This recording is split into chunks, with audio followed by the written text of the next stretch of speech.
आइए, बैठिए। क्या परेशानी है?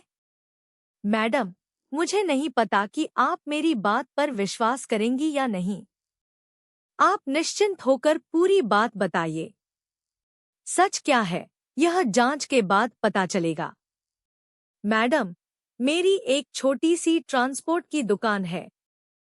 पिछले महीने मेरा एक ट्रक पुलिस ने रोक लिया था। किस थाने की पुलिस थी? सदर थाने की।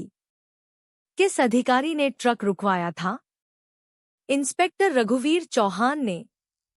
उसके बाद क्या हुआ? उन्होंने कहा कि ट्रक के कागजात में कमी है। मैंने बताया कि सारे दस्तावेज पूरे हैं। फिर उन्होंने कहा कि अगर ट्रक छुड़वाना है तो 20,000 रुपए देने होंगे। क्या आपने पैसे दिए?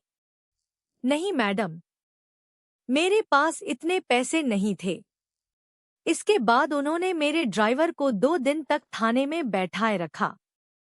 क्या आपके पास इसका कोई सबूत है? जी मैडम, उनकी आवाज की रिकॉर्डिंग मेरे पास है। क्या कहा था उन्होंने? उन्होंने कहा था, 20,000 दे दो, गाड़ी अभी बाहर निकल जाएगी, वरना कागजों में ऐसी कमी निकालूंगा कि महीनों चक्कर लगाते रहोगे। यह आवाज इंस्पेक्टर रघुवीर की ही है। जी मैडम। आपने पहले शिकायत क्यों नहीं की? डर के कारण मैडम। किस बात का डर? डर था कि कहीं वह मेरे बाकी ट्रक भी न रुकवा दें। क्या सिर्फ आपसे ही पैसे मांगे गए हैं? नहीं मैडम, मेरे जैसे कई और लोग हैं, लेकिन सब डर के कारण चुप हैं। ठीक है, आपकी शिकायत दर्ज की जाएगी। मैडम, अगर उन्होंने मुझे नुकसान पहुंचाया तो? आप चिंता मत कीजिए, अब यह मामला मेरी निगरानी में है। शिकायतकर्ता के जाने के बाद अधिकारी ने कहा, मैडम, सदर थाने के इंस्पेक्टर रघुवीर चौहान के खिलाफ शिकायत आई है। रिश्वत मांगने की? जी मैडम। 20,000 रुपए। क्या कोई रिकॉर्डिंग है? जी मैडम, शिकायतकर्ता ने आवाज की रिकॉर्डिंग दी है। आवाज रघुवीर की ही लग रही है।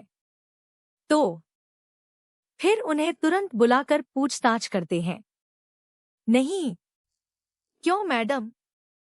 अगर शिकायत सही हुई तो उसे पहले से सावधान होने का मौका मिल जाएगा। फिर क्या किया जाए? मैं खुद वहां जाऊंगी। आप खुद?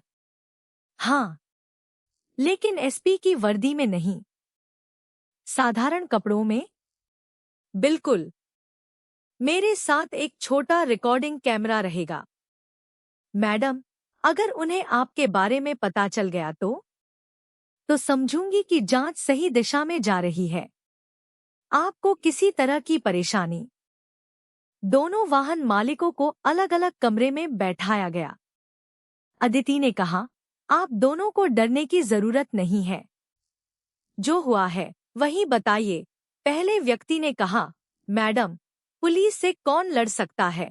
अदिति ने जवाब दिया, अगर पुलिस का कोई अधिकारी गलत कर रहा हो तो उसकी शिकायत करना जरूरी है। आपसे कितने रुपए मांगे गए? 15,000। किसने मांगे? इंस्पेक्टर साहब के सामने हेड कांस्टेबल नरेश ने दूसरे व्यक्ति से पूछा गया, आपसे कितने रुपए मांगे गए? 10,000। किसने? नरेश ने। क्या उसने किसी और का जिक्र किया?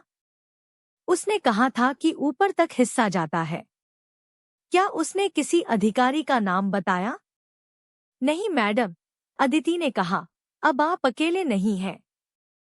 आपके बयान को रिकॉर्ड में लिया जाएगा। इसके बाद अदिति ने जिला कार्यालय के रिकॉर्ड अधिकारी से सवाल किया, सदर थाने से जब्त वाहनों के चालान और दस्तावेज किस आधार पर तैयार किए गए? मैडम, हमें पुलिस की रिपोर्ट के आधार पर रिकॉर्ड बनाना होता है। क्या आपने कभी जांच की कि पुलिस द्वारा बताई गई कागजात की कमी वास्तव में मौजूद थी या नहीं? अधिकारी कुछ पल चुप रहा। सच बताइए। मैडम, कई मामलों में दस्तावेज पूरे थे। फिर पुलिस ने कमी क्यों दर्ज की? इसका जवाब संबंधित अधिकारी ही दे सकता है। यह 16 वाहनों की सूची है। इनमें कितने वाहन ऐसे हैं जिन्हें बिना स्पष्ट कानूनी कार्रवाई के छोड़ा गया? काफी मामलों में ऐसा दिख रहा है। और इन्हें छोड़ने की स्वीकृति किसने दी? अधिकारी ने रिकॉर्ड देखा। मैडम, यहाँ एक ही अधिकारी की डिजिटल स्वीकृति दिखाई दे रही है। किसकी? जिला पुलिस कार्यालय के रिकॉर्ड सेक्शन से जुड़ी स्वीकृति है। अदिति ने गंभीर स्वर में कहा, ठीक है। इसकी पूरी फाइल मुझे चाहिए। कुछ देर बाद अदिति ने अपने अधिकारी से कहा, अब एक आखिरी काम करना है। क्या मैडम? एक बार फिर रघुवीर से संपर्क करो।